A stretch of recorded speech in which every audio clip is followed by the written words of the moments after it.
Good evening, everyone. Sorry I'm a bit late. Welcome to the second Planning Services Committee meeting. Unfortunately tonight, due to absences, we don't have a chair. So the first order of business is to call for nominations. Is there anyone on the committee who wants to nominate?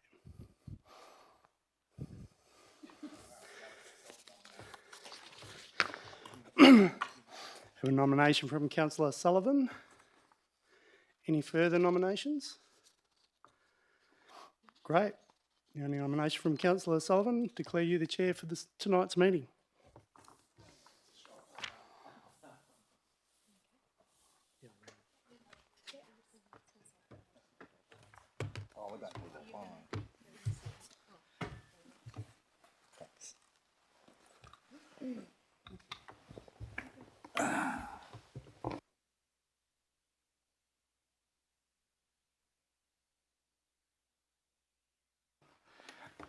I know that seemed like a rigmarole, but we do have to go through the proper processes, and that was it.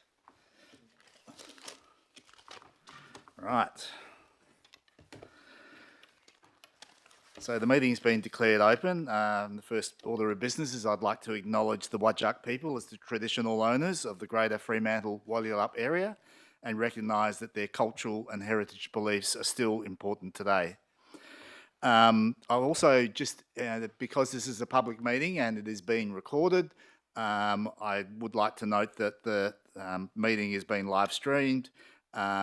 We take all care, obviously, to maintain your privacy when you make statements, visitors in the gallery and the like. But obviously, when standing and making your submissions, you may be captured and you will be recorded audibly in the recording of the meeting.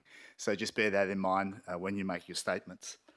We have apologies from Councillor Jemima Williamson-Wong, Coastal Ward, who is on leave of absence, Councillor Melanie Clark from North Ward, who's also on leave of absence, and Councillor Ingrid Van Dawson, who was just an apology. Right. Are there any applications for leave of absence? There are none. Disclosures of interest by members? There are none. Responses to previous public questions taken on notice? There were no questions at the first of our new planning committee meetings, so there's no responses. So what we'll do now is go into public question time. Because this is a committee meeting, what we typically do is we invite questions immediately before each item. That enables elected members to ask questions of presenters if they wish to. It also enables, I guess, the presentation to be made close to when the debate is going to occur. Once the item is moved, we are in committee, so there can't be any more interaction with members of the public. However, if you don't want to stay to your item, if you feel like you'd just like to make your statement and go home and watch TV or whatever, then you can do that right at the beginning of the meeting. Otherwise, we will call you up immediately prior to each of the items. So do we have any members of the public who would like to ask a question at the beginning of the meeting? Okay, so you would all like to ask your questions at the time of the actual items. Great. We don't have any deputations that I'm aware of. We don't have presentations that I'm aware of. So the first order of business will be the confirmation of the minutes. So I can have someone to move the minutes of the Planning Services Committee dated the 1st of July 2026. Thank you, Mayor Lorver, as seconded. Councillor Slaughter. Is there any concern about the nature of the minutes? If there's not, I'll put that to the vote. All those in favour? It's carried unanimously. Committee member communication. Is there any communication? There's none. So that gets us to the first item. What we'll do is only deal with the items where there are people speaking first, and then we'll go to the rest of the items afterwards. So there is someone to speak on item 1. Anil Nair, regarding the Notre Dame parking. If you'd like to come to the microphone, speakers have 3 minutes. You can make statements or ask questions of us, whichever you choose. Well, good evening, councillors. Look, my name is Anil Nair. I'm the Commercial Area Manager for Secure Parking in Australia. Secure Parking understands and respects the city's long-term vision for Fremantle and supports the objectives of increasing walking, cycling and public transport use. However, we submit that the University of Notre Dame's car parks are a special case. For the past 2 years, Secure Parking has partnered with the university to manage its car parking facilities, making existing university parking infrastructure available to the public during evenings, weekends, and public holidays. Importantly, this is not a proposal to build new parking. It is a proposal to continue a shared use arrangement that has already been operating successfully for 2 years. The officer report predicts increased traffic impact that compromises the West End. Yet after 2 years of operations, there is no such evidence. What has been demonstrated is community benefit. Not everyone accesses Fremantle by public transport. Young families traveling with children and older visitors to Fremantle's museums, heritage buildings, and cultural attractions frequently depend on private transport. The city's planning document acknowledges that around 85% of trips to Fremantle are still made by car. This is even more relevant today while the Fremantle traffic bridge is out of service. Access routes remain constrained. Travel patterns have changed. Taxi and rideshare availability can be unreliable during evenings and peak periods. For many visitors, driving remains the most practical option. These car parks directly support Fremantle's economy. Now, Fremantle attracts 1.3 million visitors each year to its local restaurants, bars, hotels, retailers, and entertainment venues. Parking is not the destination. It is an enabler to access these destinations. Now, visitors generate about $1.3 to $1.7 billion annually and supports more than 6,000 local jobs. Without convenient parking options, the visitors may simply choose centres with easier access. This arrangement is a textbook example of efficient shared infrastructure. The university requires parking during the day. The community requires parking on evenings and weekends. One asset, 2 different user groups at different times. By maximizing existing infrastructure, we're making better use of what is already developed. This is a sustainable outcome. I'd like to conclude with the university's position. The University of Notre Dame has advised it did not enter this arrangement on commercial grounds. The revenue generated offsets additional maintenance and administration costs. Their decision was made because they saw value in making an existing asset available to the community when it would otherwise sit vacant. The university considers this a good public good, and that supports local businesses, particularly in the West End, and believes that the managed approach delivered by Secure Parking has worked effectively. Their Chief Property Officer, Stephen Dixon, states that the university supports a further temporary approval because it benefits the community and local businesses and complements the city's accessibility and economic objectives. We respectfully ask that the council consider to support an extension of these approvals for a further 2 years. Thank you. Thank you, Mr. Nair. Are there any questions, Councillor? Mayor Lorver. So 2 years ago, the council granted a temporary use for 2 years of these parking lots. And you know what I did not see in the reports or the information provided was any evidence of the demand of what it would, how often these are used, what frequency are they being used for this other purpose. So I'm wondering if you might be willing or able to share with us some reason as to why the temporary use that was granted 2 years ago should be extended. Well, as we currently see, some of those information has been shared with the university, who has got that information. Our agreement is with them, and it's up to them to provide that commercially sensitive data, that operationally sensitive data. But what I can tell you is that the car parks operate on the weekends and on weeknights specifically. The other point to note is that while if there is no demand, I note that city itself has gone from 25 to 27 parking centres, even though they've closed down some of those. The 3 lots that are actually on the west end, they pretty much service that west end quarter, and we've seen basically demand at one of the locations, which is 3 High Street, be quite strong. The other 2 locations are overflow when people can't find parking on that locations. These other 2 smaller car parks are basically overflow opportunities for them. Sorry, through the chair. So, the data backing in your statements that you've just made is not included in our report, Mr. Nair. So, to extend a temporary use further on, that's in contradiction to our policies. Having some data would be very helpful. So I'll just note that, but apparently you're not able to provide that. So thank you for your statements. Are there any other questions? There's not, so thank you, Mr. Nair. Thank you. There are no other speakers for this item? There's none listed. Okay, I'll seek a mover of the motion. Councillor Slaughter's moved the motion. Councillor Mofflin has seconded it. Councillor Slaughter. Thank you. I am supportive of the officer's recommendation here. I am coming to this conversation after an original change.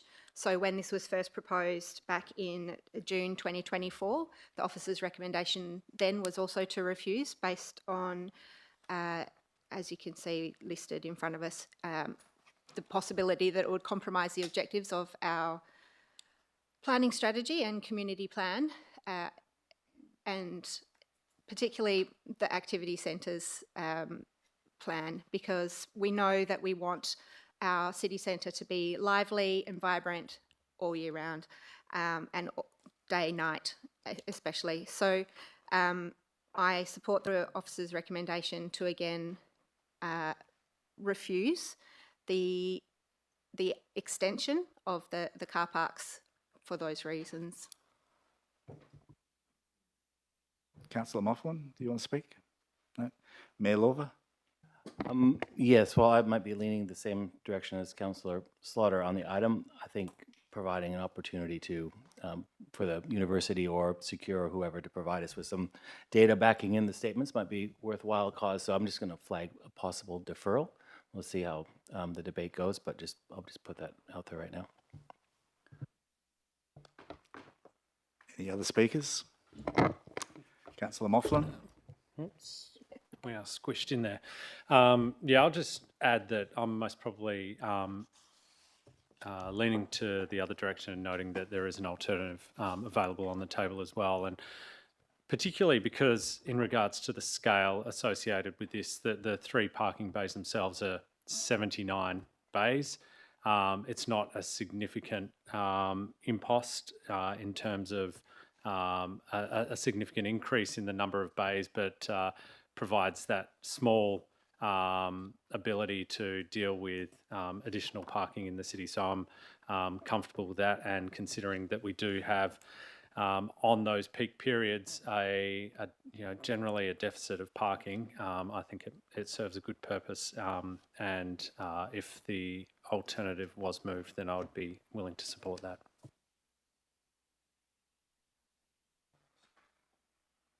Any other speakers before I speak?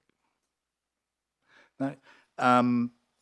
So I'll make my comments now, and I flag that I'll move an alternative motion towards the end of my comments.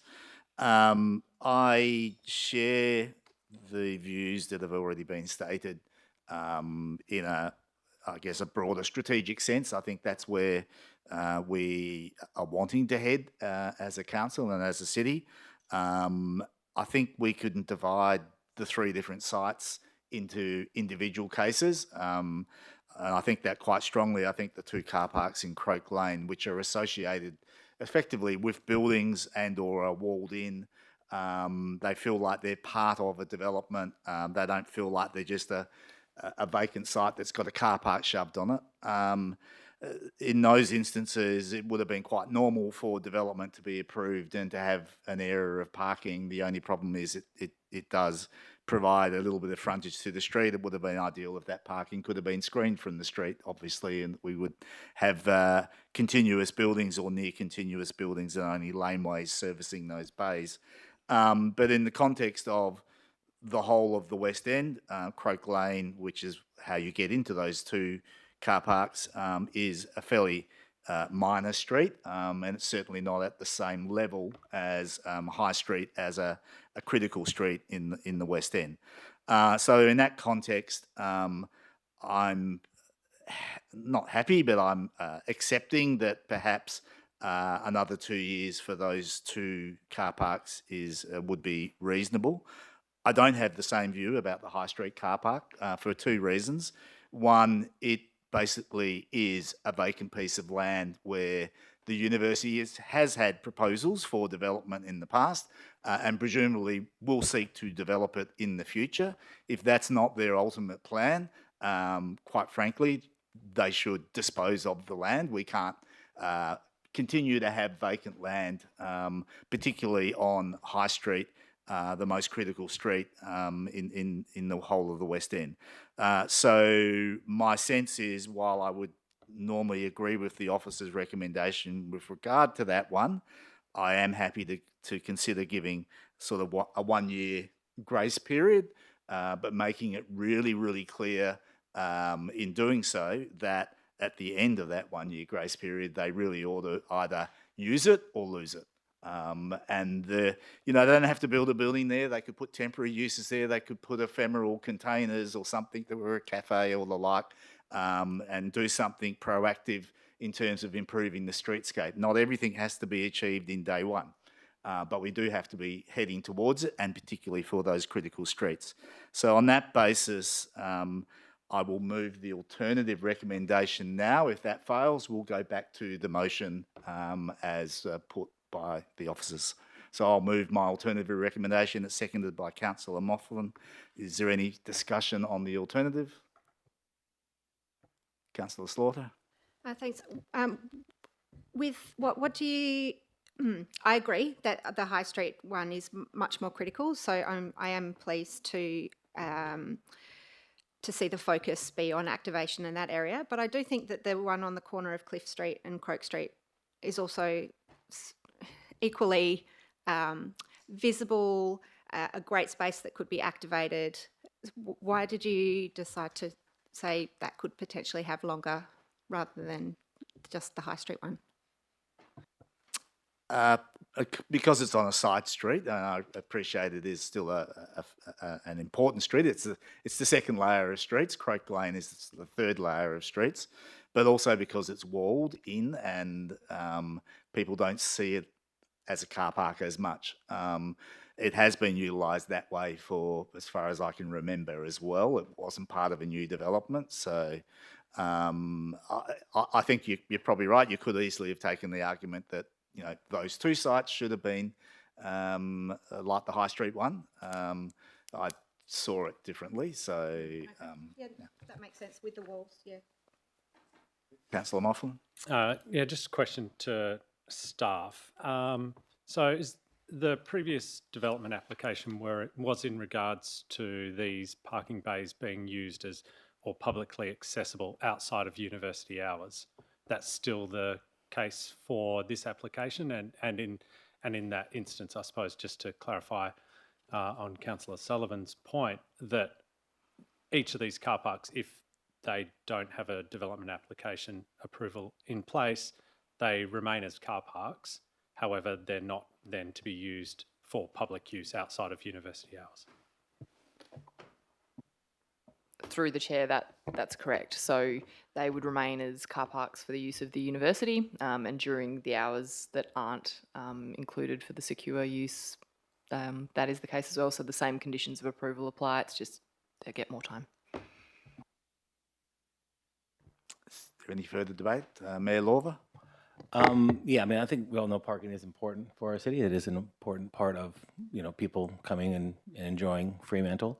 But for me, I mean, there's data available as to how important these car parks are, and this just hasn't been provided. So I'm happy to support this alternate motion that's before us, but I think I will refer it to the full council to give the applicant and their operator maybe some time to demonstrate to council, whether it's in a confidential document or whatever, just exactly how important these car parks have been, and if a temporary use should still be granted. And you're all certainly welcome to do that after we vote on the item. Is there any further debate? I'll put the alternative motion to the vote. All those in favour? That's carried unanimously. Mayor Lawver? Could I refer this to full council?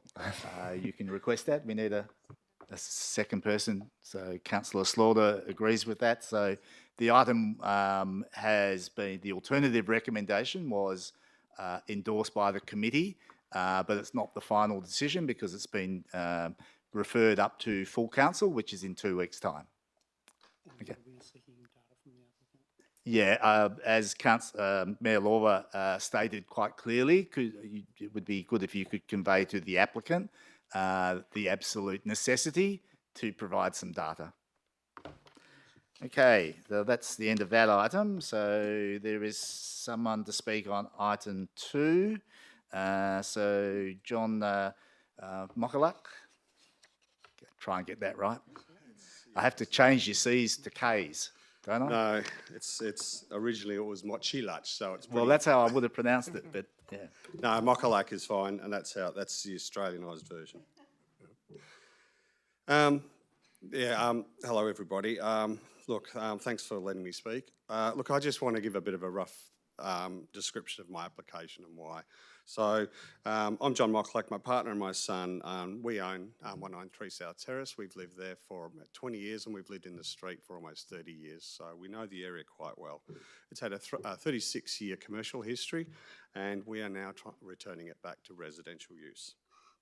The veranda exposure is the critical part of this property. The veranda is elevated high. It's 1 metre above the ground, extremely exposed to the street. So the 1 metre above the footpath means that you're only going to get 1 metre of effective screening when you're on the veranda. It's an L-shaped veranda, so that means the whole of the outdoor area would be exposed.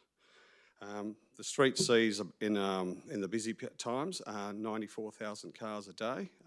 They're quite loud. It starts at 6 in the morning and it goes to well after midnight. I live there, I hear it all the time. People walk through the footpath, along the footpath. It's quite busy and lots of people stop and talk and, we hear it all the time. So the privacy and the noise and the amenity of that and the residential security there is very poor at the moment, and that's why we haven't actually moved into the house yet. The proposed 2 metre fence, it's not just a number we came up with. Basically, I just want to explain the reason here. It's the reason that 2 metre fence is because we have we're out at the rear of the property, we have a 2 metre wall, and behind that we have a lounge area. And when we're standing, we're about this height, which is about the 2 metre mark. And then when we're sitting, we're all, it's actually quite private. And we have lots of friends over and we sit and entertain in that area and we use it on a daily basis. So we use it all the time. The front 2 seats on the frontage of that veranda have never been used because it's just so exposed in the whole time that it's been rented and leased out. Just quickly, our neighbours, 2 doors south, they have a 1.5 metre limestone wall which screens their outdoor area, and then one house to the north, they have a 1.96 metre wall which again screens their outdoor area. On a compromise, I'm willing to compromise to reach an approval with revised plans, but with my experience, I don't believe that a lower fence is going to achieve adequate effective noise, privacy and security for my family, which we intend to move into there. However, if that's all I'm able to get approved, a lower fence, I'm happy to build it, test it, and obviously give it a good shot.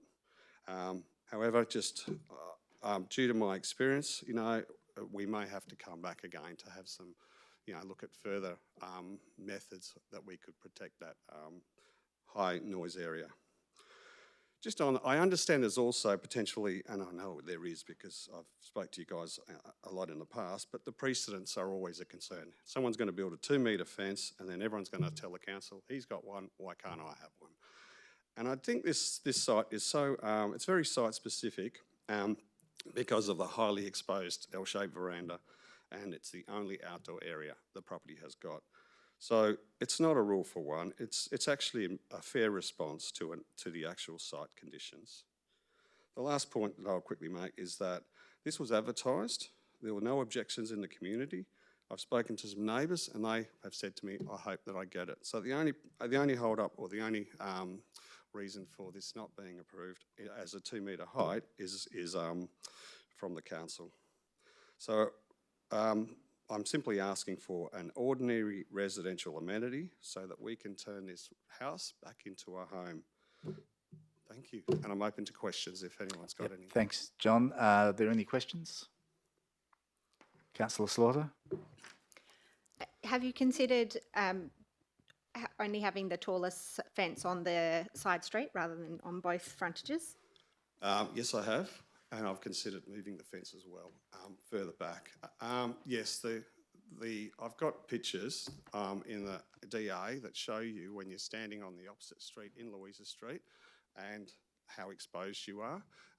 It's the height that's the problem. Yeah, and the further you build close to the wall, so it's currently it's 5 metres from the veranda on both sides almost. If you bring that wall in closer, all you do, what's happening is the angle is that you need to actually raise it higher. So the least impact is actually closer to the on the boundary. Does that help? So I think if I can also follow up Councillor Slaughter's question, it's sort of if one accepted that the main issue is South Terrace and its componentries, which is light from the side street, the noise of traffic, but then also the passers-bys.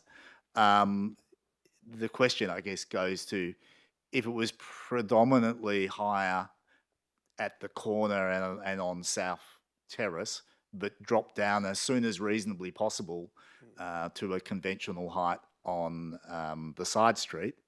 I guess that's really where the questioning was coming from. So they are the sort of things that you would be prepared to look at in a little bit more detail.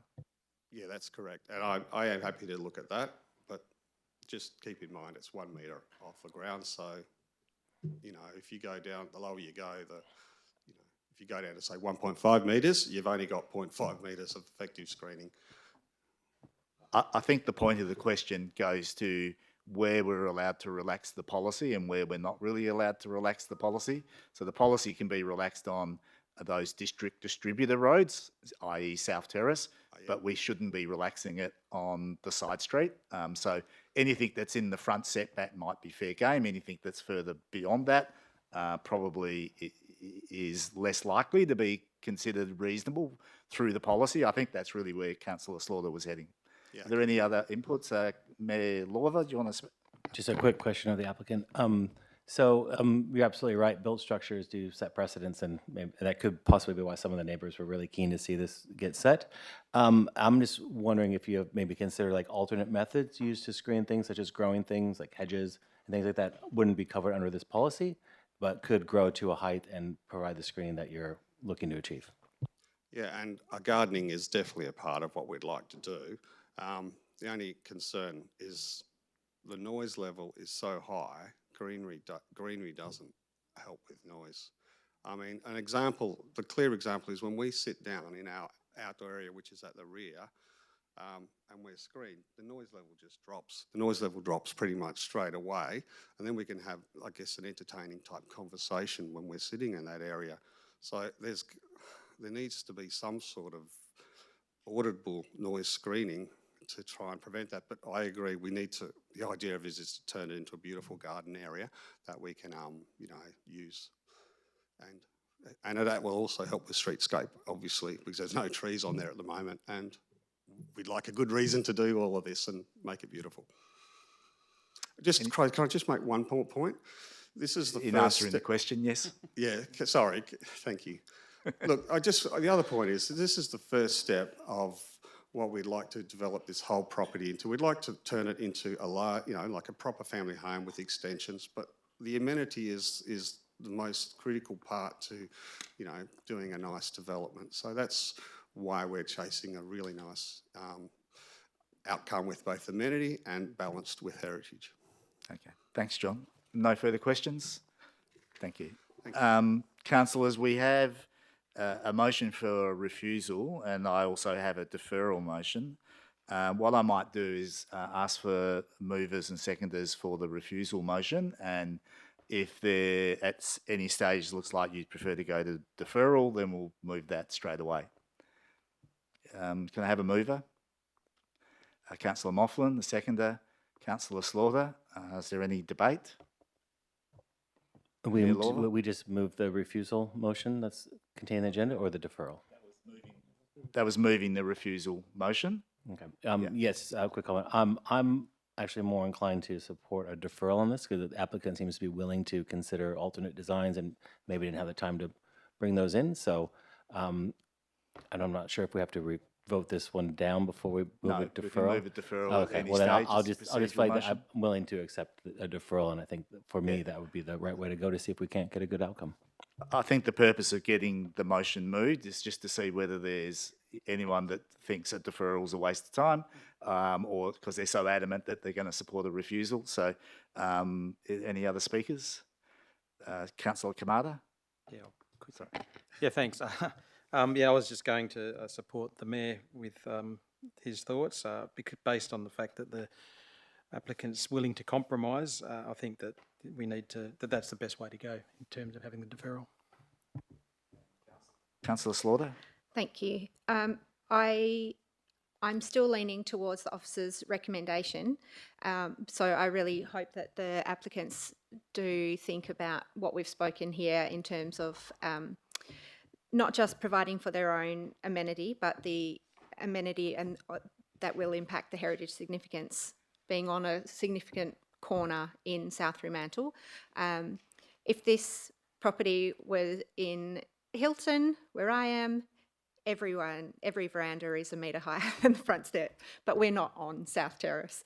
So, and you know, we have to have that big, wide space at the front of our properties, and we've chosen that, and that's great, and I love it.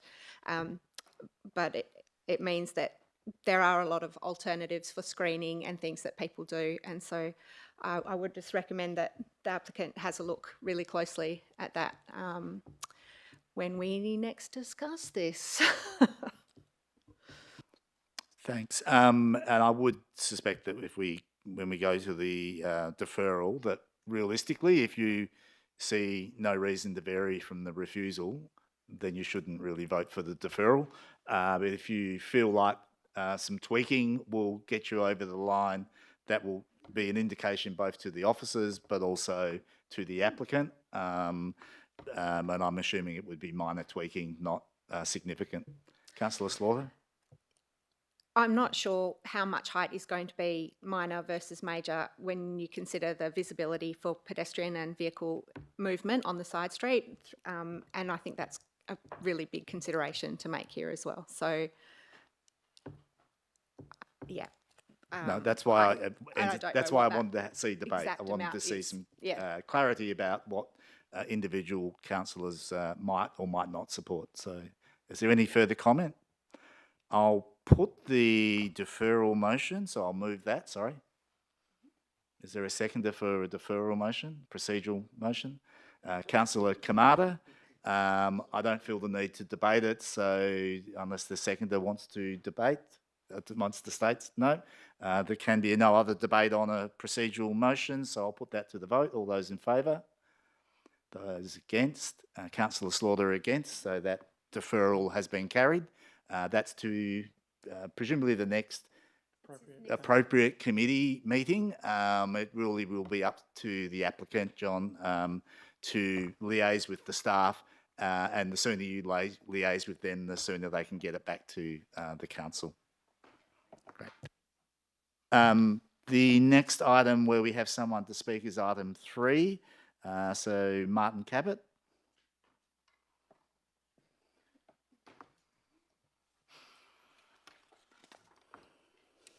Good evening all. I'm Martin Cabot, the owner of 7 Manning Street, and I live there along with my wife Nicole and 2 young children. The application is regarding an open terrace on our northern neighbours. The open upper terrace was listed as an important design feature during the planning approval originally, noting that it was an element that reduces overshadowing and breaks up the significant bulk of the building. This has already been somewhat compromised during amendments which have been approved and built since then. The approved plans, the existing approved plans, show overshadowing well in excess of the deemed to comply limits of the R codes, and this does not include some additional overshadowing area that was omitted from extending the upper deck to the south, the screening and the enclosed roof which has been added. The design principles in the R codes have not been addressed. Winter shadow falls over our outdoor living areas, including our barbecue area and backyard and garden. Planners gave notice during the build and before these features had been added that the screening and pergola structure must allow more light to pass through to help compensate for the additional overshadowing that was not shown on the plans. What has been constructed does not adhere to this notice. Privacy screening in this area is inadequate. Movable louvers were only made fixed, along with addressing some other privacy screening issues after compliance officers became involved. The area directly overlooks our backyard where our kids play, where we barbecue in our barbecue area and where we garden. The lack of privacy is significant and affects how we use our yard.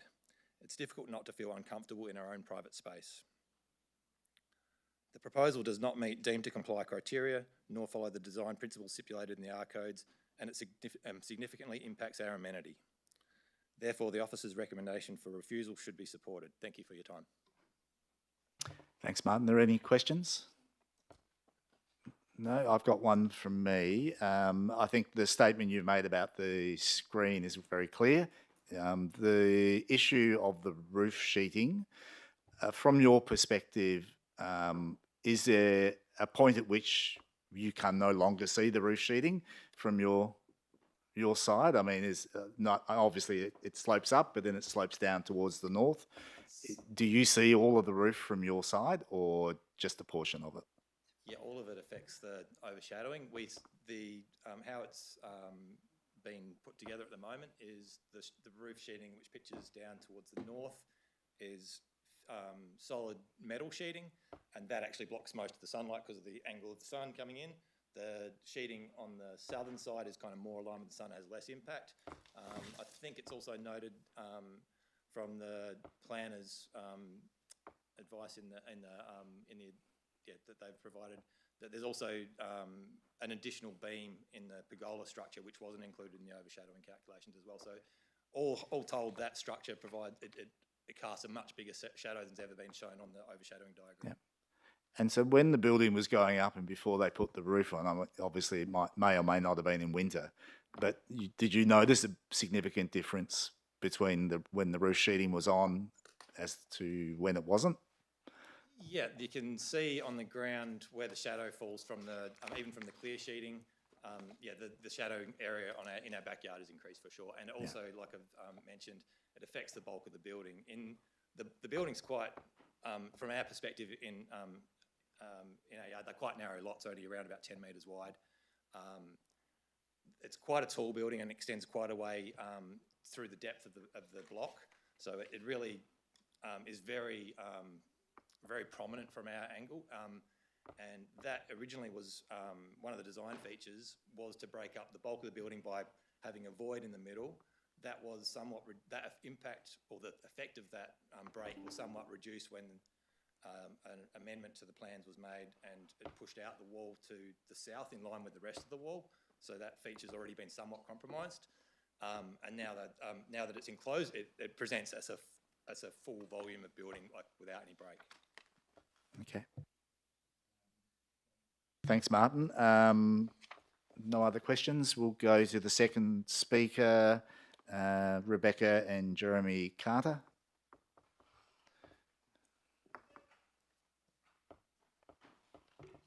Good evening.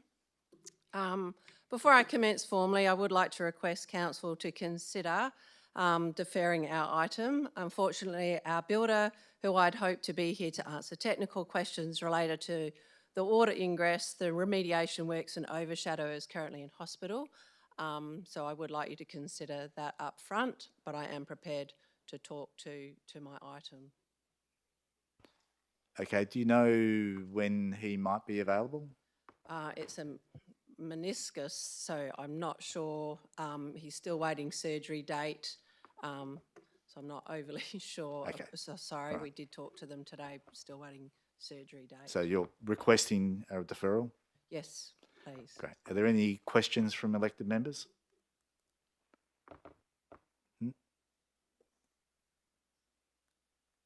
No? I'll give you the Councillor Mofflin. Yeah, sorry, just to check, I think, were you willing to give us a bit of a brief anyway at the moment, and whether that's worthwhile for us to, hear, and then we can make a decision about deferring or not? So do you want to provide an interim, Yeah, I guess, can- explanation for Yeah, why things have got to this stage? Yes, for sure. So my family and I are owners and occupants of the property. We acknowledge that the roof sheeting over the first floor terrace was installed before obtaining planning approval, and we respectfully ask Council to consider whether the refusal is the most appropriate outcome, particularly where the identified concerns are capable of being addressed through conditions or relatively minor modifications. The roof was not installed to create additional floor area, intensify use of the terrace, or gain planning advantage. It was installed following significant water ingress issues affecting 5 rooms of our home and significantly delayed the ability to move in. And as outlined in the material submitted with the application, we obtained builder and moisture reports identifying ongoing water ingress concerns and acted to protect the dwelling from further damage. When discussing options to address the problem, the builder advised us that the practical alternatives were either to install a temporary tarp-type covering or the roof covering over the terrace. Importantly, we deliberately didn't choose to install a fully solid roof cover. Instead, we selected Laserlight 2000 clear polycarbonate on the southern roof plane because we are conscious of maintaining natural light and minimising the impacts on our neighbouring property. The product has tested diffuse light transmission of 93% under the Australian standards, and I have that specification sheet with me, meaning it allows the vast majority of daylight to continue passing through the roof structure. The neighbouring property is located to the south of the property and receives its northern sunlight from across our property.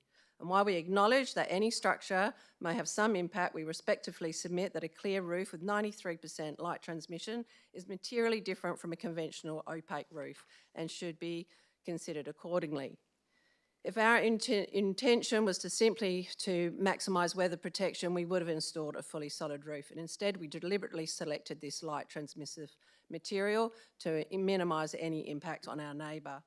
And in relation to privacy, the aluminium louver screening which has been installed met the privacy requirements. It's always been fixed louvers that apply to the approved development and are correct height and transparency as required by our stamp building approval. We understand that the officers have concerns regarding some viewing angles through the screening, and we respect that assessment. However, the louvers are fixed and angled to the west, while the neighbouring dwelling is to the east. The screening was installed under the understanding that it complied with the approved privacy arrangements and the building approval requirements, and it was intended to protect the neighbour's amenity and not to diminish it. There is already a degree of mutual overlooking between our two properties. The adjoining property has an elevated balcony with direct views onto our backyard. And I mention this only to illustrate that overlooking already exists within the current built environment. We are not seeking to avoid compliance, we are seeking a practical outcome that recognises a genuine building issue that led to the roof being installed. The steps we took to minimise the impacts on our neighbours and our willingness to make any reasonable modifications required by council. And for these reasons, we respectfully request that council support the application, subject to any reasonable conditions considered necessary, rather than refuse the application outright. Thank you for your time and consideration. Thanks, Rebecca. Are there any questions, further questions? Mayor Lova?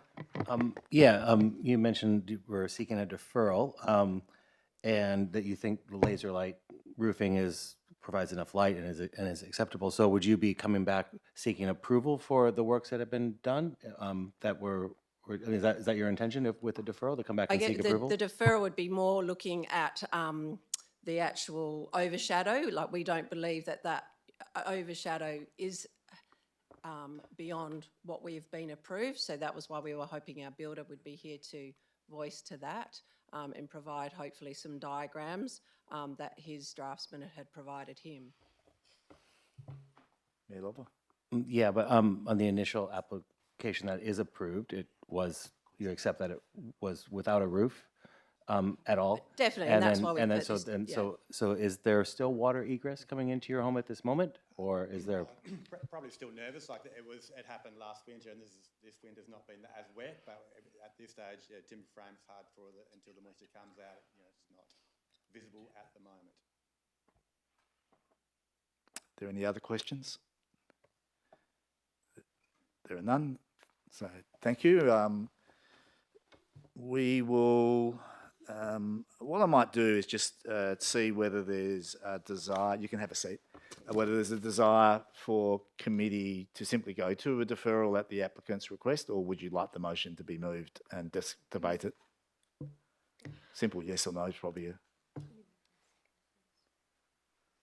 Debate. We have to move the motion to defer it anyway. So I'll seek a mover of the motion. Councillor Slaughter, and a seconder, Mayor Lova. Councillor Slaughter. Thank you. I acknowledge the speakers wanting a deferral, but we have already been provided with the builder's report, planning justification and moisture report as part of the documents to consider, and I think we can proceed with discussing this. To me, it seems pretty clear in the planning documents that there were specifications that needed to be adhered to and that haven't been. And I do agree that the overshadowing does impact the visual screening and visual privacy for the neighbours, and so I support the officer's recommendation to refuse. Yeah, I mean, these are very challenging blocks to build or renovate on and do any sort of improvements on, because they're narrow and they're very long and they face the wrong way.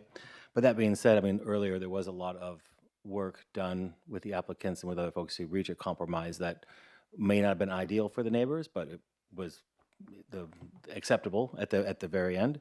And I tend to agree with Councillor Slaughter. We have enough information, I think, before us to consider this. So, yeah, I think that in this case it seems pretty straightforward for me. Thank you. Any other questions? Oh, sorry, debate. Councillor Mofflin. Thank you. Yeah, well, I suppose I have a little bit of a concern in regards to, both sides of the fence, if you like, that there is increased overshadowing, from the neighbour's perspective, and from what we understand, increased overshadowing. But we've also potentially got a building that has increased or that has water ingress into it due to the design that is in place. And I'm not necessarily inclined as such to refuse, but there certainly, I think, is a need for a suitable outcome for the applicants to enable their house to be, watertight, for want of a better term, and that whilst this particular sheeting may not be the way in which that's achieved, I think that, and maybe I'm talking myself into supporting the refusal to kick it to actually achieve a better outcome, but I would be open to deferring this to consider alternative designs as opposed to what's in place at the moment. Because, yeah, as we understand it, that overshadowing has been increased. It's beyond what was achieved in the first instance, but there is the issue with water ingress and whether there is an alternative that can be, that the applicants would be able to find. Councillor, I might just ask the manager to provide us a bit of an explanation at the two parallel processes. So the process of if there is a refusal tonight, obviously then there is a compliance matter. They have a period of time, but during that period of time, they would also be able to maybe put in different versions. In other words, make place for different versions. Or we can defer it and they can still do that. So it's sort of 6 of one, half a dozen of the other. But perhaps the manager might like to explain that better. Through the chair, you've probably explained it perfectly. Yes, the deferral would allow the applicants to go away, get the additional information, and this application stays live. If it's refused, then it does go into that compliance process, but there's nothing to stop them submitting another application for a new design that might deal with their water ingress as well. It would just mean more application fees and restarting the process again.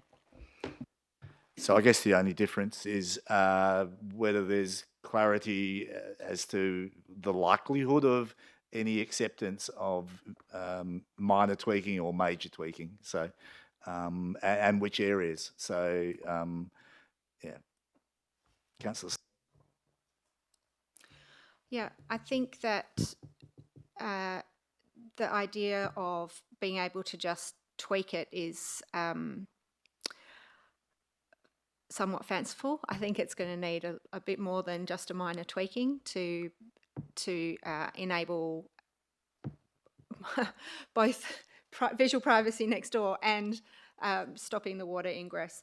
And I do think that that was all should have all been considered before being put a roof on it, basically, because it was very clear in the planning documents that it needed to stay open. And yet it seems to have been built regardless of our city's guidelines. And so I think that having to go back and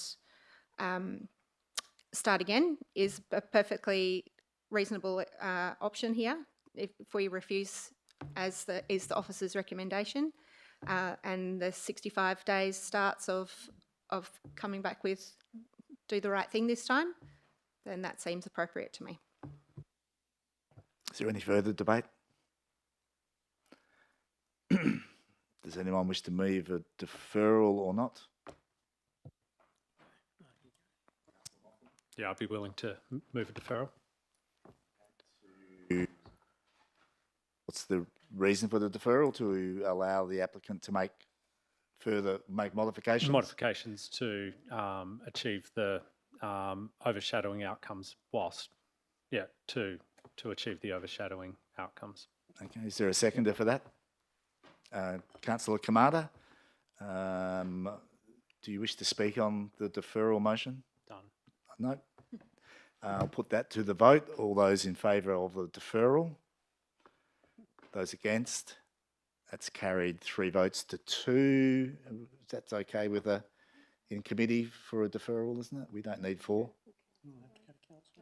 So So the committee decision is for a deferral for the reasons stated, but the item will go to the full council meeting, listed as an item, listed with a recommendation from the committee for a deferral.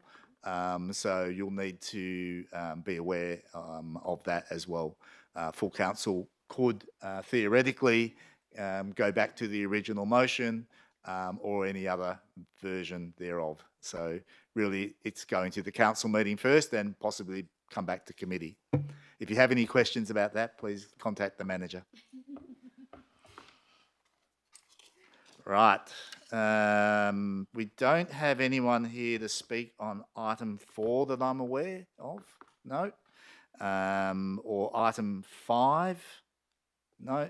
So we'll go to item 6. So we've got Anita Carr. If you'd like to come and address the committee. Is Anita Carr here? No, not here.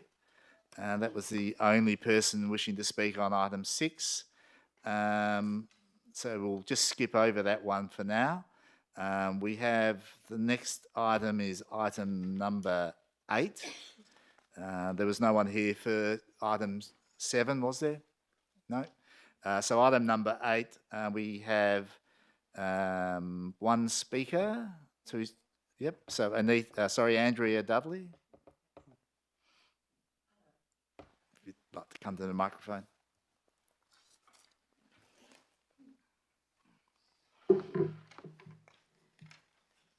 Does the light go on? Or? Yeah, that's fine. Yeah. Okay. Thank you for the opportunity to speak tonight.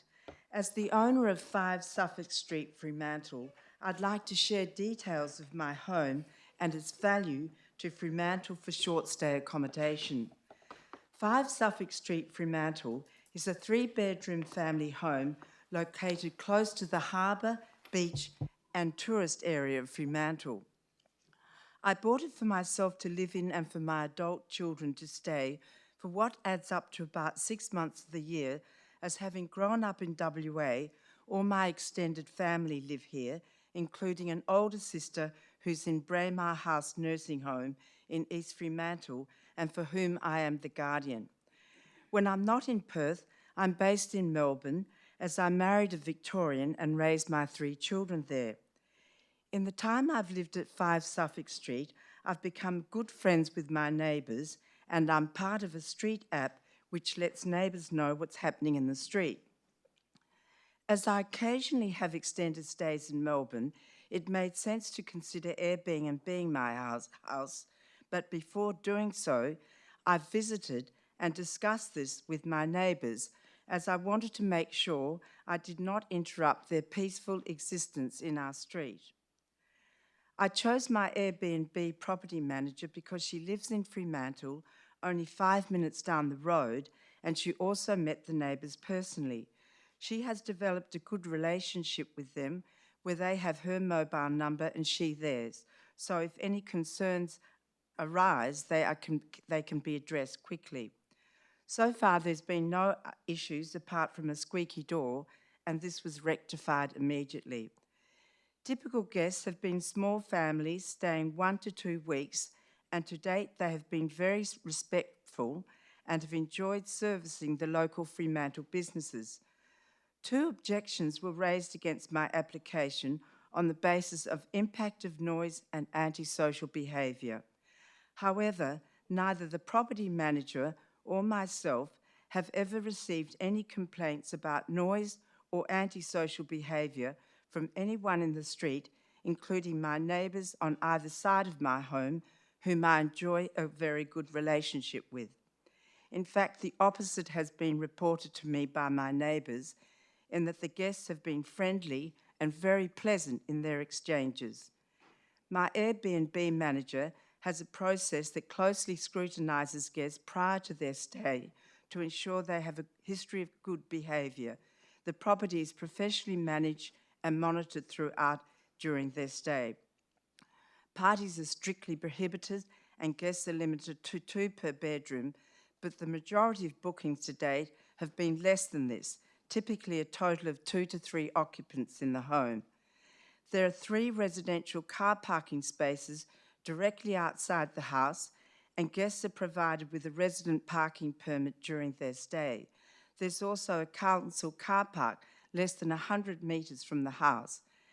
Given that there has been no incidents of antisocial behaviour, it is difficult to understand why this is being used as a reason to object to the permit. Finally, to the objection relating to the compatibility with the residential area. I believe Suffolk Street is perfectly suited to short stay. It is close to the beach, on the doorstep of Fremantle, the #1 tourist destination in Perth, and displays the typical Freo heritage everyone loves. With 3 spacious bedrooms, a front and back garden for sitting outdoors, 5 Suffolk Street provides the space families and holiday makers need to really settle in and contribute to Freo's tourist offerings whilst enjoying our local amenities. The feedback from guests have been that they have loved the house and the location. In conclusion, given that no neighbour on either side of my property objected to my development application, and for all the reasons above, I should be permitted to continuing to make my home available to holiday makers in Fremantle throughout the year.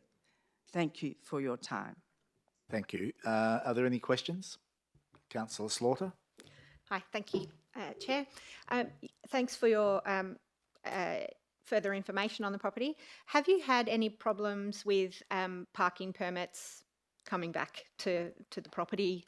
I am concerned about additional work required by the city should someone take off with that parking permit, residential parking permit from that stay, and then additional burden on the city to provide replacements to. No, we haven't had any problem with that.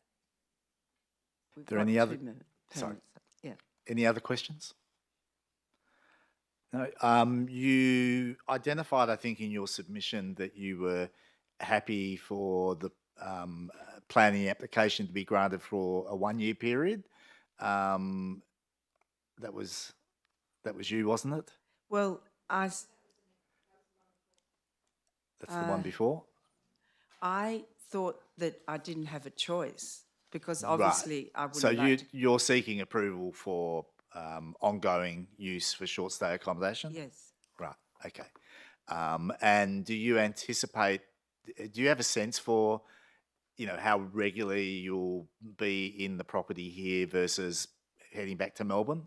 Is it sort of, It's hard to, last year I had a very big back operation, so I had to stay in Melbourne to recover from that. But then, I had to find my sister a nursing home, and that, took me to Perth a lot. And she's now in the nursing home, and we've got to that point where we have to sell her home. So I'll have to come back to Perth, and, it's just hard to predict. yeah, but it's likely that for the foreseeable future, you'll be coming and going. Coming and going. Yeah. Yes, okay. I love it. I love Fremantle. I'm so happy to have the house, and Yep. yeah. Yes, and we all know that you've got good neighbours too, so. Yes, Yeah. say that again. We all know that you have good neighbours, so I do, they've been yeah. there a very long time. Yeah, that they have been. And Yeah. but I was, very appreciative that neither of them objected to the application, which because the last thing I want to do is upset my neighbours in any way. Okay, and there's no further questions? Thank you. Thanks. If you want to grab a seat, I'll seek a mover for this motion. Councillor Kamada, a seconder. Councillor Mofflin. Councillor Kamada, do you wish to speak? Yeah, thank you for coming in and speaking. I support the officer's recommendation for all the points that were raised by the speaker. I do think it's an appropriate position to have an unhosted short-term rental, and I'd be happy for the 12-month solution as well, but I'm quite comfortable with the officer's recommendation, so I'm happy to go with that. Just to be clear, I think I got the wrong one, so I won't move my amendment. Someone else can if they wish to, but I won't be moving. That makes me even more comfortable. Okay. Councillor Mofflin, did you want to say? Councillor Slaughter? Yes, I agree that this is a perfect use of an unhosted short-term rental close to the city, and it ticks a lot of boxes. Because there have been submissions querying amenity and noise, and because it can fit up to 6 people, I do think a time restriction of 1 year to assess the impact of it being an unhosted short-term rental is appropriate, and it does fall within our remit to give it a time limit of approval. My intent with that is basically just to confirm that, yeah, it's not disturbing the neighbours. There haven't been too many reports. It's something that is trackable. We can see how many complaints have been listed against that property in that area, and if it is minimal and not excessive compared to now, then we'll know that it hasn't deterred the amenity of the area. So. So councillor, you're welcome, if you wish, to move the amendment that was printed in the agenda. Well, I was just going to pop that there and see if any of my fellow councillors had anything to add. We'll let them speak first. Is there any further input? Yeah, so yeah, I support the officer's recommendation. But in the instance to maybe touch on Councillor Slaughter's point, if this was, or how are complaints managed, a question to officers, complaints being managed and being proposed in regards to this, how would we actually track and record those? And has there been a complaint lodged with the city about this property prior to this point in time, within a reasonable timeframe? Through the chair, it would be tracked like any other compliance matter. We'd be able to see how many complaints were submitted through our compliance team. And no, I'm not aware of any complaints. There were submissions against this one, but no complaints. Thank you. And yeah, to clarify my point, yeah, as there have been no complaints that have been received, I'm more than willing to support the officer's recommendation. And I imagine if it did come back, the people that were affected by an operation would be at least given the opportunity to come back and say so. That would be the most logical way for us to hear of complaints rather than them being made to the city from time to time. Is there any further discussion? So Councillor Slaughter, do you want to test your... I would like to test the... So you'd like to move the I'd like to amendment? move the proposed alternative motion or amendment. It's not, it's an it should amendment. be an amendment. It's an amendment. It's just, it It's said got- it's alternative typed motion, wrong. but it's really an It amendment is to an part there we two. go. Yeah, so That's moved by Councillor Slaughter, seconded by Mayor Lorver. Councillor Slaughter, do you wish to speak on that? no, I've already spoken as to why I think this could be, as I've said, I do agree that this should be approved. But because there were submissions in this area against it, I think having that approved for the first 12 months and cross our fingers everything goes swimmingly as it has done, then it would be allowed to continue. Okay. Look, I'm going to support this, and the main reason I'm going to support it is for the reasons Councillor Slaughter said, but also because it's a whole house and has potential for a higher number of people staying there. In many instances, when people rent out their whole house in this temporary manner, they do so and they lock a bedroom or even lock two bedrooms. Often they lock a bedroom because they want to leave some of their stuff in the house, and they lock some of the rooms but only do short stay in the other rooms, and it keeps the potential for I guess 6 people being rowdy versus 4 people or 2 people who are just there and can't make too many problems. So I will support it. It gives you it gives you another year to sort of run through and see how it works. And if the neighbours are in any way concerned, then you, at the time when you have to come back and resubmit an application in the year's time, that will give them an opportunity to say so. It would also give yourself an opportunity to change the application if that seemed reasonable as well. So I'll certainly support the amendment. Is there any other debate about the amendment? I'll put it to the vote. All those in favour? Those against? So the amendment is carried. Is there any further debate on the motion as amended? If not, I'll put the motion as amended. All those in favour? That's unanimous. Because the amendment is fine, isn't it? Yep, so that's a decision of the committee tonight. If you've got any questions, give the staff a call. Right, and approved. So what's been approved is the approval for short stay for a 12-month period. At the end of that 12-month period, you would, or before the end of that 12-month period, ideally maybe a couple of months beforehand, you would need to come back and reapply go through the process again. It's just the testing process. Hopefully it's fine. You might learn some additional stuff. The neighbours might learn some additional stuff. You just need to jump through that loop again, at which time I would imagine we would give indefinite approval if that seemed reasonable. Next item, so there's no one here to speak on item 9, is that correct?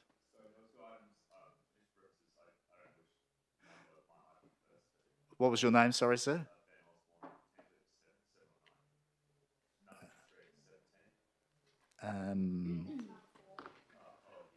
Okay, sorry. Yep. So you weren't listed to speak? Yeah, okay. Did you want to hear the item? Okay, yeah. So, okay, we'll pop back to item 4. Ben, do you want to? Right. Okay, yep, so you don't want to speak, you just want to hear the debate? No, you can, that's fine, you can pop up and speak if you wish to on item 4. Sorry? Yeah. Thank you for considering my application tonight. Just Yeah, wanted can to you just echo state your, sorry, because you're not Sorry. recorded, can you state your name, full name for the record? Ben Osborne. Osborne, yep. Yep.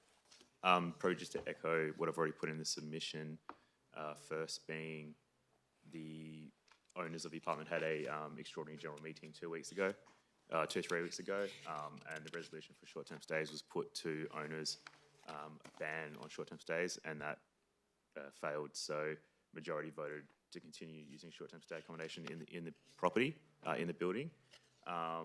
My understanding is that there's currently 3 Airbnb short-term accommodations being that are active in the building. I think you've received 7 notices from owners in terms of complaints or concerns.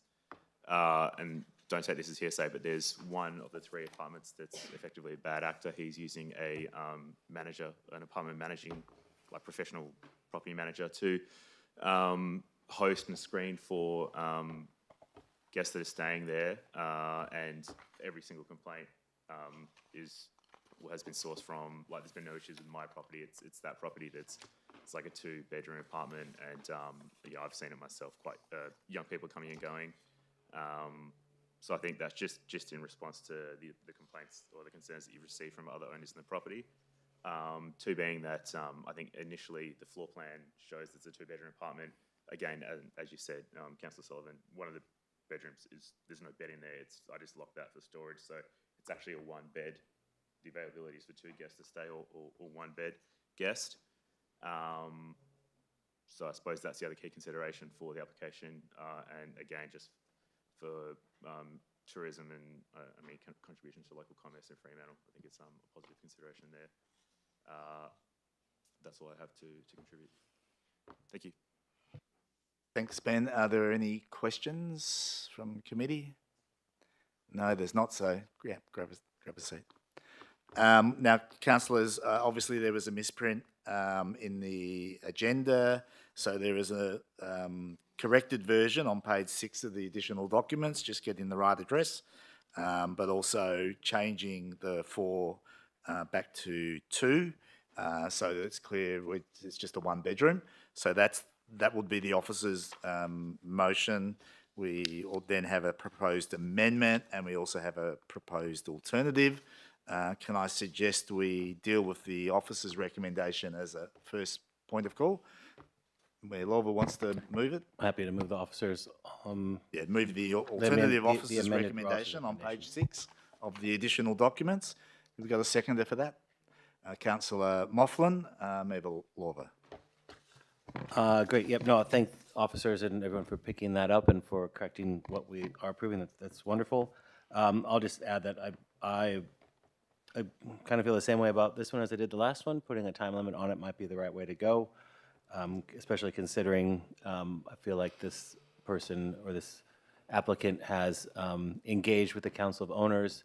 They've had that discussion. It's not just kind of coming through, and I think from what I was reading, it seemed like they were okay for the time-limited approach. So I'm happy to move the recommendation, like I said, and then if the amendment gets put forward by Councillor Slaughter, I'd be happy to support that as well. Councillor Moughlin, do you wish to speak? Councillor Slaughter. Thank you. I think we can see a pattern here. We've got a a number of objections that were raised when this submission came forward, equating to 25% of the occupants, and whether they're referring to your place, Mr. Osborne, or somebody else's within the complex. I understand that those boundaries get blurred, obviously. You unfortunately may get tainted with the same brush if there are other rowdy guests that are disturbing the amenity of the area. So I would like to propose a minor amendment to the officer's recommendation to give it 12 months and see how it goes to properly assess the impact on the Okay, so neighbours. you're moving your amendment? Yes, I am. Is there a seconder for that? Councillor Moughlin, Councillor Slaughter. Yep. Sorry. Do you wish to speak continue. on? Yes, all right. I think it is only a small number of units that have been converted or are asking for a change of use to unhosted short-term rental in this property. Only 12%. It's right on the city centre, so it is another good position to, just outside the city centre boundaries, so it is a good spot to have this type of accommodation. However, if it is affecting the amenity of the long-term residents, I think it should be restricted in time to give it that test period, I guess it is really, to make sure that it doesn't increase the disturbances already. So that's my reasoning. Any further debate on the amendment? I'll support the amendment, but I probably won't support the motion as amended. I'll speak to that in a sec. So I'll put the amendment. All those in favour? That's unanimous. Is there any further debate on the motion as amended? So my view is similar to the decision that we made in East Street. It's primarily that while it's outside of the city centre, and therefore the location is considered in the policy as a location where short stay can be approved, it does seem to me that where a sufficient number of residents in a complex raise concerns that they basically don't want their complex to have short stay accommodation in it. They want it to be permanent residents, whether they're owners or renters. I think that's a fairly reasonable thing to have, and I'm not convinced that the process that having council of owners say that they support or that they will sign a planning application is necessarily the be-all and end-all of the conversation. As an owner in similar sort of building, council of owners don't always reflect the majority of people the majority of people living in the building. They might reflect the majority of owners, but they don't necessarily reflect the majority of residents. And I think that's a very important distinction, certainly for me, in making a decision. So I won't support the application. If there's no further debate, does Councillor want to close the motion? Who moved the motion? The Mayor. Wish to close? No. I'll put the vote. All those in favour as amended? Those against? So that's carried 3 votes to 2. Myself and Councillor Kamada are against. Because that's only 3 votes, that item now will proceed as a recommendation to full council. We can't do delegated authority unless we have 4 votes from committee. So is that clear? Yep, so it's a recommendation up to full council, which will be in 2 weeks' time. So it'll be the recommendation as amended. Just in terms of process, yeah? It's the same process, just a bigger mob and a little bit more formal. Yeah. Okay, we'll go to that item 5. Did you wish to speak or you just wanted to listen to the debate? Only if you want to. I mean, you're not compelled to. Okay, pop up, and if you can state your name for the record, because we don't actually have it. No worries. My name's Megan Moritz. Just want to just twist the mic down a bit. That's it. Can you hear me now? Yep. My name's Megan Moritz. I'm the property owner with my husband Guy Moritz at 27B Fothergill Street. The property's been in my husband's family for over 30 years. We raised all of our babies there up until COVID, where we moved to the wheat belt to work on my husband's farm during that period, and we sort of just stumbled into having the house on Airbnb. What we did find was that there was multiple families that loved coming to the house because it's just on the same street as the prison. You can walk into the town, go to the markets, and they really enjoyed it. By the time we came back in 4 years, we intended to live back there, but the demand was so high and we had future bookings, so we ended up moving out of the house and finding somewhere else to live, and the house is very popular. We haven't had any complaints in the duration of our stay. We also have a rule that there's no parties or any events, and we have cameras at the front of the building just to ensure that we don't have multiple crowds coming into the house. We did change after liaising with the council that we did have it available for 6 people to stay because we had basically jammed 2 bunk beds into the second bedroom. But we changed that now back to 4. We'd be more than happy to have it as a 12-month approval and revisit this at that time. So that's all I have to say. Thank you. Are there any questions? There are none. If you want to grab a seat and we'll get into debate. Is there a mover for the approval? Mayor Lawver, a seconder. Councillor Mofflin. Anyone wish to speak? Mayor Lawver? Just briefly, I'm happy to support this with amendment from Councillor Slaughter because it is a whole house, and see how it goes for 12 months and just make sure that everything's okay. All right. I'm guessing we might go straight to Councillor Slaughter. At risk of repeating myself yet again, because there have been submissions querying whether this will negatively affect the amenity of the area, I do think it's incumbent on us to give a 12-month time period to this, and so I move the amendment. Thank you. You've moved the amendment. Is there a seconder? 10.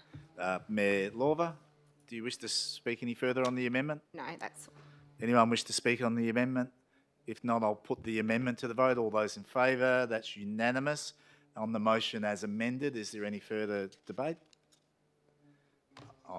Councillor Kamara. Yeah, just a comment. Agree, this is similar to the Suffolk Street scenario and certainly worth testing. Okay, I'll put the motion as amended to the vote. All those in favour? That's carried unanimously. So that's a decision of the committee tonight. Yep. Okay, so items we've got left, items 10 and 12. So we'll go to item 10, Kate Pearson. Sorry?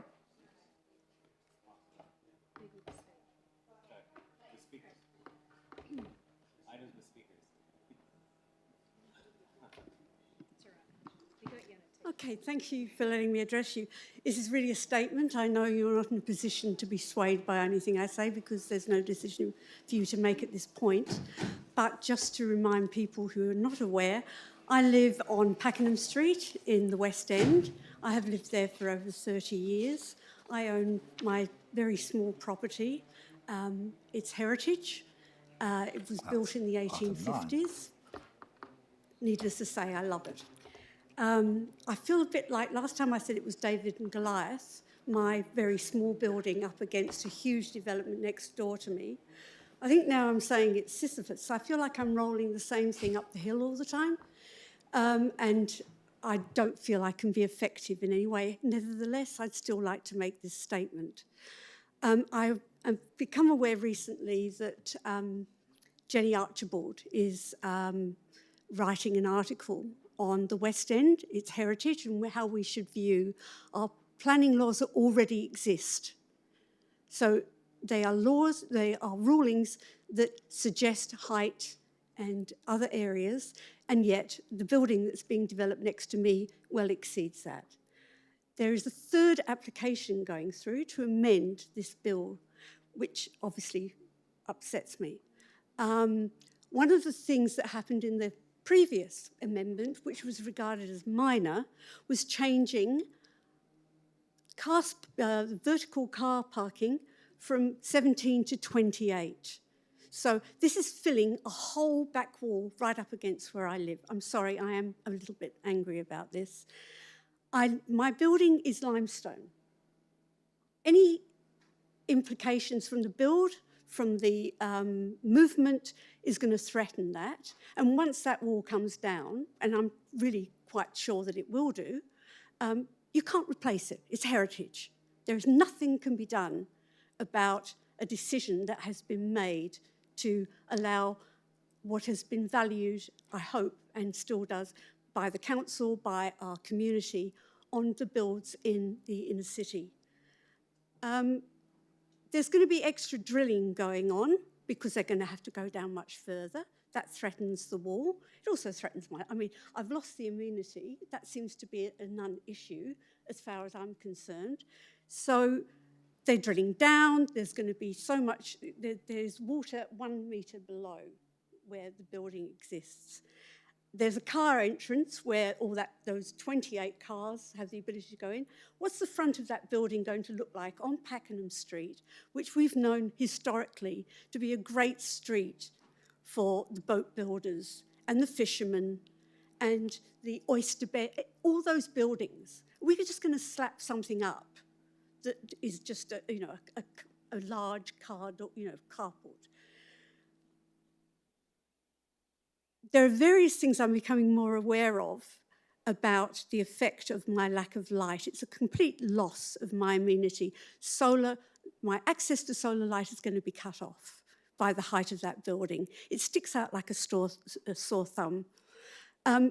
Somebody hadn't mentioned to me recently about the moisture build-up that is going to happen. So what will be a dark area is going to be full of mould and darkness, again, threatening very historically beautiful building.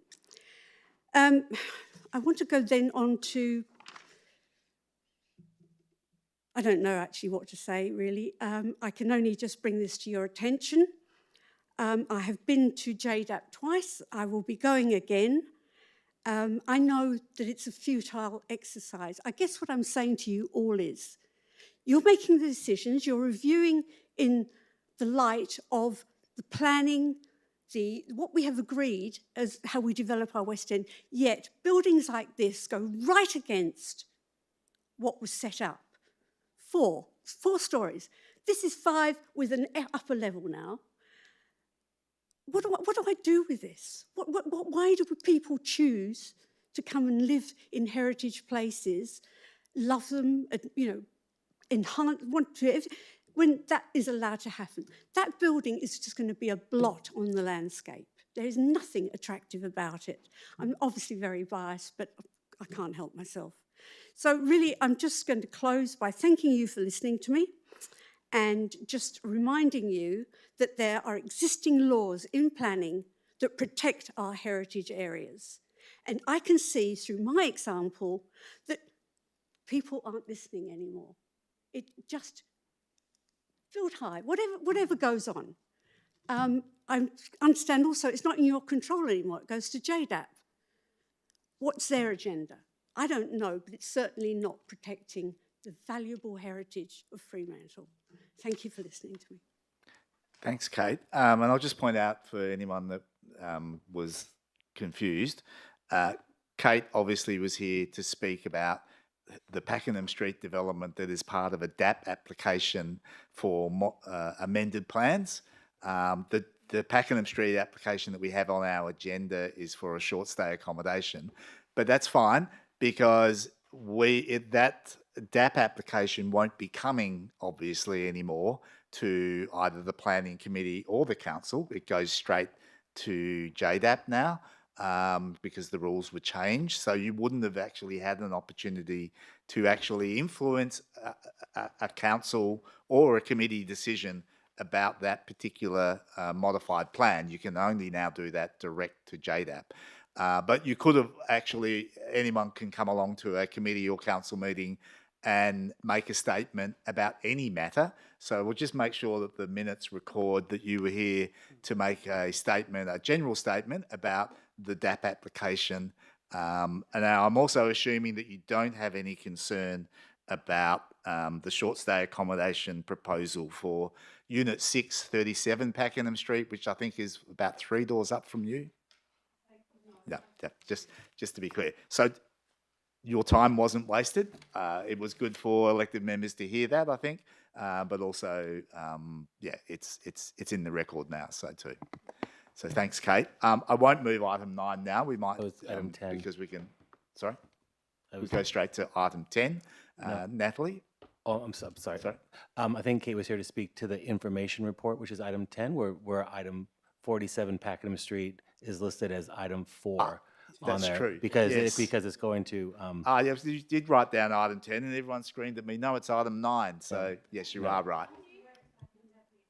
No, you are right. So you were here speaking on item 10, which is what you wrote down. Yeah, and you were all saying that. Anyway, thank you. We'll go to item 12, Natalie Hook from the Latent Action Coalition. Thanks for putting it at item 12. I'm representing the Latent Action Coalition, and the item 12 is, I think, something that's hugely significant for the development of Fremantle. And what is encouraging is, I think the City of Fremantle has been very supportive in terms of looking for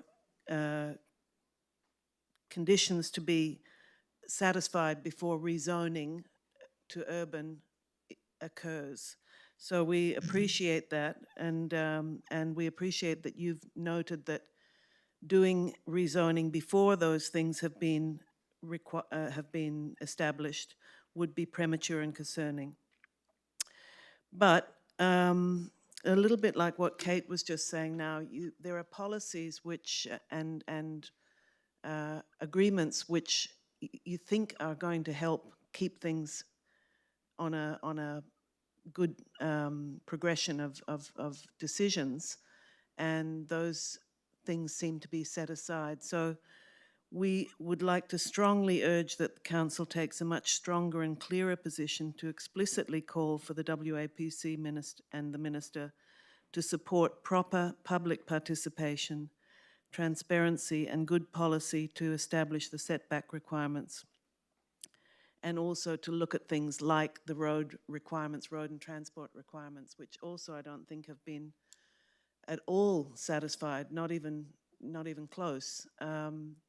So I suppose what I would ask Council to do is to make a really strong case to the WAPC that certain things have got to be satisfied before we can proceed with any rezoning. And I was very glad to see that you got the grant recently to do a new coastal hazard and risk management plan. And that obviously is something that should precede any rezoning, so that we know now in 2026 what the situation is going to be in 100 years' time, how to mitigate it, and how to proceed in this area, which is 18 hectares of proposed urban development in that little patch of North Fremantle. And that's basically all I've got to say. I thank the Council for having seen us earlier this year as well, and I hope we can get a good outcome. Is there any questions? Thanks, Nats. Are there any questions? No. I think you had some specific wording there that you were hoping that we would reinforce our recommendation rather than giving it necessarily reading it again. Yeah. Can I just ask you, do you have it written down, or can you email it to either myself or the staff? Because this item's going to full council anyway, so rather than trying to make amendments tonight, we might just debate it and then move any amendments at full council. So if you can forward any recommendations that you might have in terms of how we could modify or improve or change the officer's recommendation, maybe send them through. Will do. Okay. Thank you. Manager will give her contact details. That's right. Sorry. Manager will give. All right, yeah. So we'll give you some details as to where to send that through. Okay. Would someone like to move the recommendation? Councillor Slaughter, second to Councillor Mofflin. Councillor Slaughter. Thank you. I'd like to acknowledge that our staff have done a lot of work over a long period of time on this matter, and it is a delicate balance to stay in the room and keep everyone on side while still pushing for the best outcome for Fremantle, and I think the staff is doing a really good job on that. I also acknowledge the Latent Action Coalition concerns for stronger wording around it, and I'm cautious about that. I too agree that we need to be very clear that there is work still being finalised, and there has been the road requirements have not been assessed fully, and the coastal foreshore reserve requirements have just been funded by the left hand while the right hand's ready to build a road on it. So I know that it's a delicate balance, and I think that all of our advocacy should be for maintaining the status of it until those things have been fully explored and defined. Thank you. Mayor Lawver? Yeah, just echo those comments from Councillor Slaughter, and that I think while the staff report is really well written, perhaps we could make it a little bit stronger when it comes to council, because even the Future Fremantle Committee, one that I don't necessarily agree with all of their recommendations, they talk about the coastal foreshore as the Metropolitan Coastal Foreshore Reserve is extended, allowing for an uninterrupted and generous coastal reserve connecting Leighton, Port, and Sandtrax beaches to a new north-facing beach destination. So just like to say, even as was pointed out, sometimes in government, the left hand doesn't know what the right hand is doing. We may have a situation where some very forward-looking documents for far into the future could be at risk if this is granted without that generous coastal reserve connecting Leighton, Port, and Sandtrack beaches. So just like I support this because the staff have done an excellent amount of work on this, but I wouldn't be surprised if there were some amendments when it came to full council. Councillor Mofflin? Thank you, and we'll make sure we record that, Ben, around the future of Fremantle and Ben Lawver, and noting the value of the work that they've done. Yeah, no, I'm supportive of the officer's recommendation as it stands tonight, and look forward to picking up on the additional request from the Action Coalition, and particularly important for us from a planning perspective to have the appropriate information to inform that planning, and we see that deficit at the moment, and we should be pushing back to the state to say that planning requires that information. Any further comment? Okay. I'll make some comment, as you probably expect. I have spent the last 4 or 5 days getting re-engaged in this matter for the umpteenth time. I would note, just for the record, that I haven't declared an impartiality interest because I haven't been a member of the Latent Action Coalition in this term of my councillorship, or even I think in the last term. So it's been a considerable period of time, so I'm not obliged to do that. The issues I guess I have is I think the report is very good, and I certainly know that the members of the Latent Action Coalition have said that to me as well, so the staff should feel confident that they're got it substantially right. In terms of the recommendation particularly, what concerns me is it's a bit more like what Kate Pearson was saying before. You can have the best statement, the best will in the world, but are they listening? And I think that's really the issue. And what concerns me is all the talk in the neighbourhood, in the planning circles, is that they're just racing ahead and going to lift the urban deferment, and there has been absolutely no evidence or information provided, even to us, let alone the community, that they have done anything further than what was done at the time of approving the MRS amendment.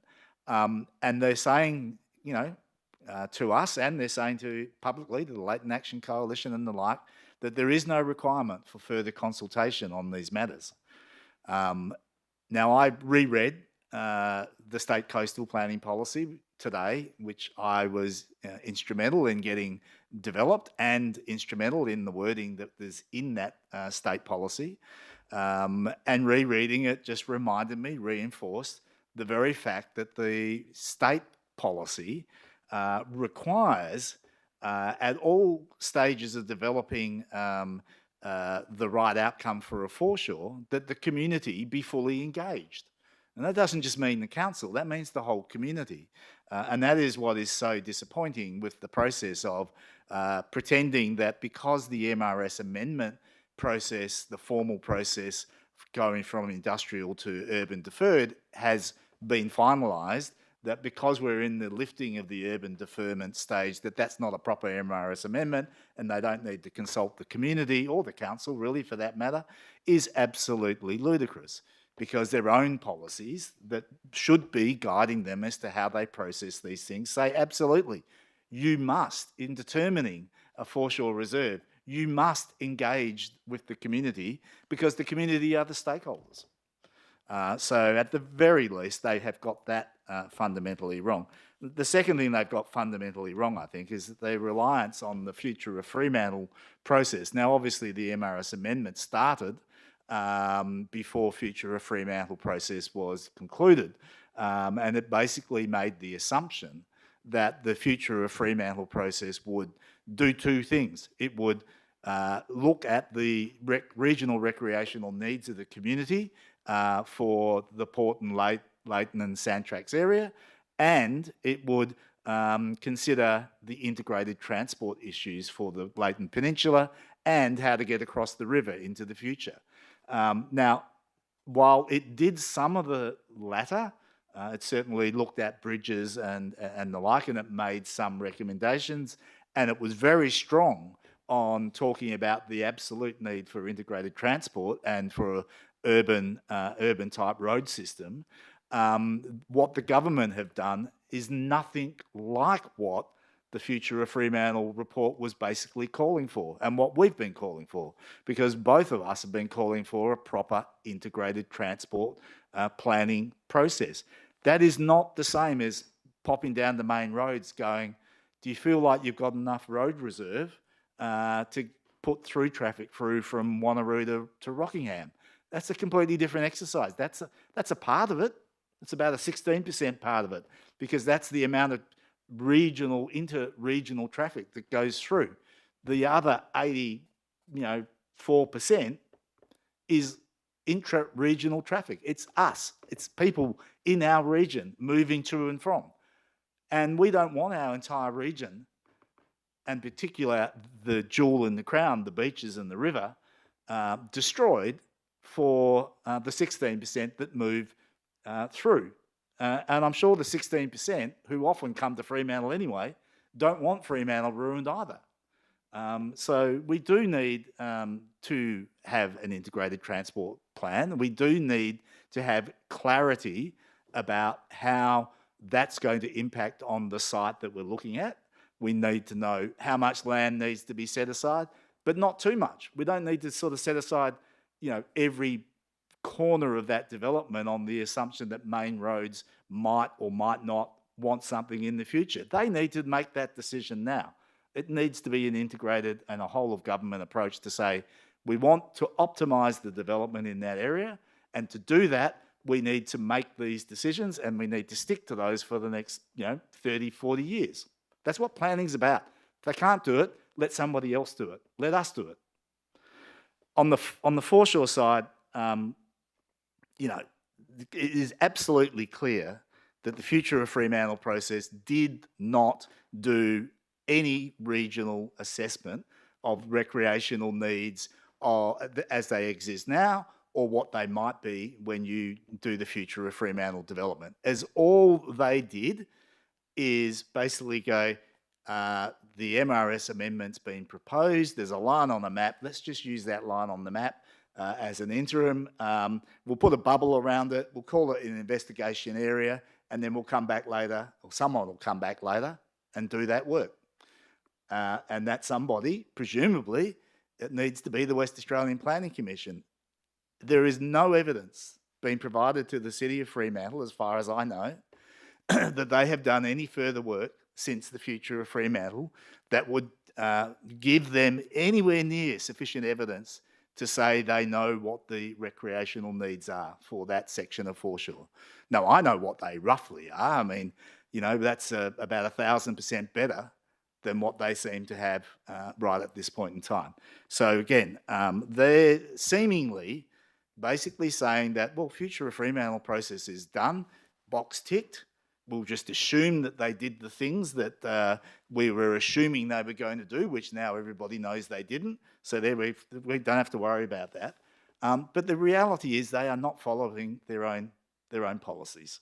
They are obliged, the West Australian Planning Commission is obliged to have serious regard to the state coastal planning policy, and the state coastal planning policy clearly says that they need to make a foreshore reserve that is big enough for all of the needs of the community to be still able to be provided for at the end of the 100-year horizon. Not just at the beginning, but at the end of the 100-year horizon. And they haven't even begun to start that process. So either they are going to have to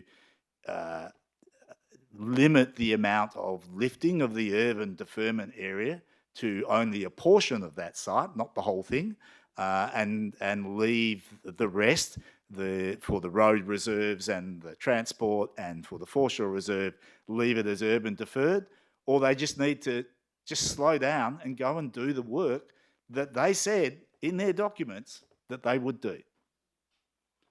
So I do feel our recommendation probably is going to need to be a little bit more forceful in the sense that it's probably going to take two elements. It'll have the element that the staff have brought to us, which is we think this whole lifting of the urban deferment is premature.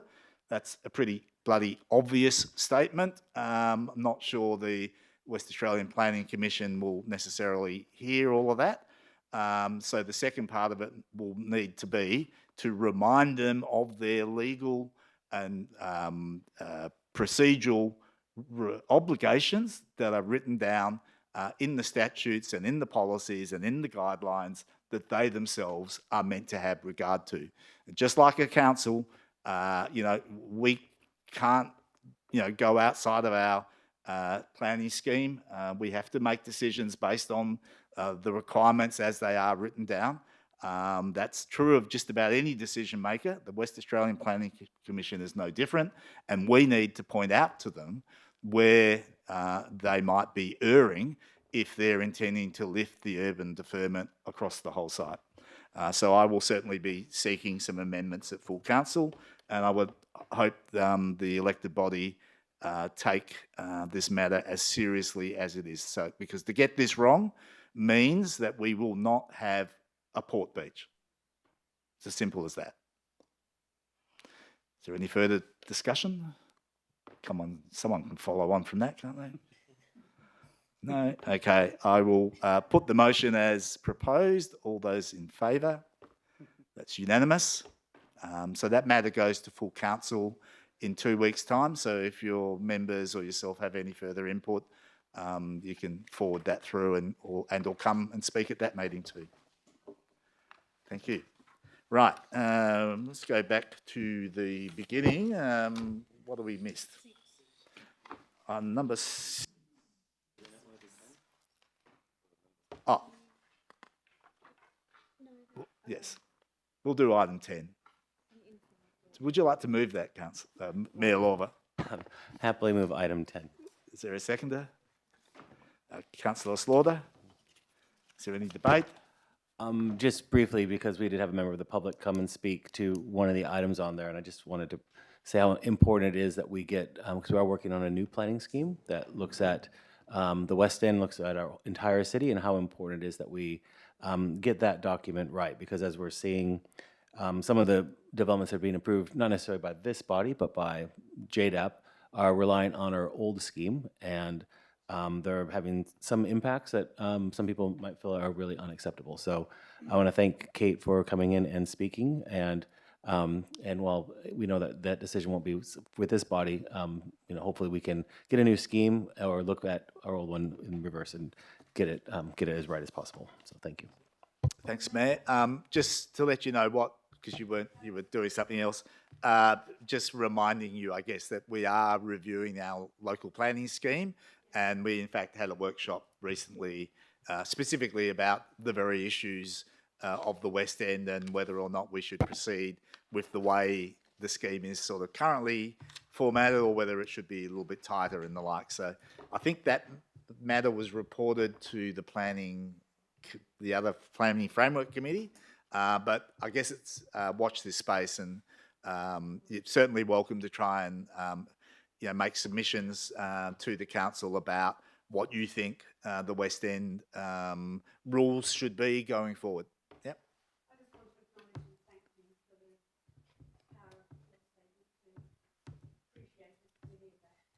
No worries. Thank you. Right, so now we can go to item 6. Me. Oh, you want to vote? Okay. No, I want to speak. I'll put item 10 to the vote. No, I'd like to speak to it first. Oh, sorry. Councillor Slaughter.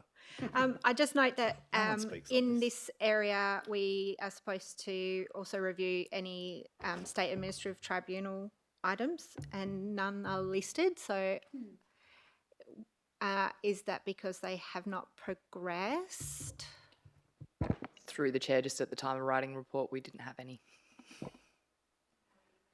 Do we have an update? We hadn't received it when we drafted the report, so we do have an application now for a short stay rental accommodation, but it just wasn't in by the time we had written the report and published the agenda. Good. So we'll see that one next meeting. Yeah. Okay. Any further debate? I'll put the item. All those in favour? That's unanimous. Go back to item 6. Have a mover for that. Anyone wish to move? I know you're all doing what I'm doing, which is trying to work out what item 6 is. Councillor Moughlin's already beaten us to it. And obviously we have a alternative recommendation from Councillor Slaughter. Does anyone wish to second the approval motion that Councillor Moughlin's moved?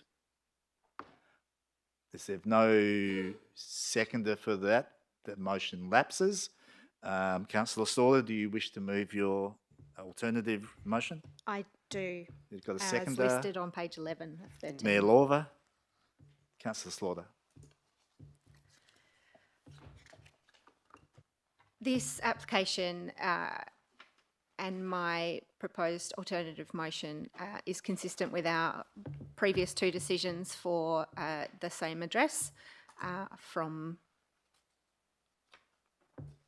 July, where there are already a lot of 22.8% of the units at this address are already unhosted short-term rental accommodation in an area that we have in our city plan as an area that we need to maintain permanent residents in throughout the year rather than short-term accommodation. So that is why I've moved this alternative. Thank you. Is there any other debate? Just Mayor Lawver? a comment. I walked by the back end of this building, and there was about 27 lock boxes on the gate there next to the car. There might have been a few more. So then today I was walking down Adelaide Street, and I saw like about another dozen or maybe 15 on the other side. So I don't know if they're for the same apartments or there's more, but maybe people aren't registering their short-term stays with the state government. But there certainly seems to be a lot in this building. So I appreciate Councillor Slaughter for putting the alternate motion forward. Any further debate? I certainly support this. Councillor Slaughter beat me to the task, and I only wrote it because Councillor Clark wasn't going to be here. So there was a long list of councillors wanting to put this motion forward. If there's no further debate, no? I'll put the motion, the alternative motion. All those in favour? It's carried unanimously. What's next? What have we got? 7. Yep, 7. Okay. I'll move. I seek a mover for item 7. Councillor Slaughter, seconder. Councillor Mofflin. Councillor Slaughter, did you wish to? I'd just like to make the comment that the strata letter of support that we have here is really thorough, and I would really strongly suggest people living in stratas who are wanting to go to a short-term, to a unhosted short-term rental status for their property to look ahead at what this strata has done and how they have put in their own conditions within the strata to just ensure that amenity is maintained over the period. In this particular instance, yes, I've got the right one this time.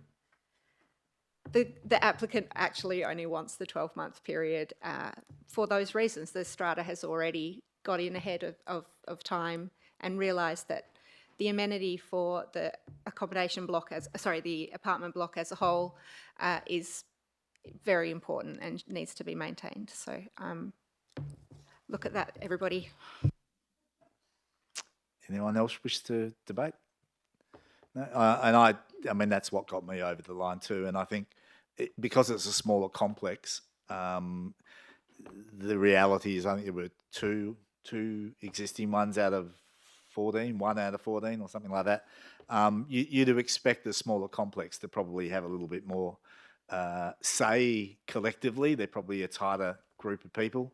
As soon as you get up to 30 different owners and lots of investors, the council of owners really is not a great measure of what the residents in that complex necessarily want. In this instance, it seems like they are thinking through it quite well. So certainly support the officer's recommendation. I'll put that to the vote. All those in favour? That's unanimous.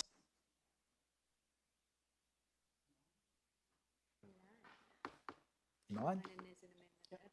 Okay, so would someone like to move item 9, noting that there is also a similar alternative refusal? Does anyone wish to move? It's the same as the one we dealt with 2 items ago. Does anyone wish to move the officer's recommendation? If not, I'll go straight to Councillor Slaughter's alternative, which is moved. Is there a seconder? Mayor Lorber. Councillor Slaughter, do you wish to speak or? Yeah, again, I just like to point out that this needs to stay aligned with our policies, and in this instance there's an even higher proportion of the units already at short stay. It's at 27% in this particular building, so it's even more urgent that we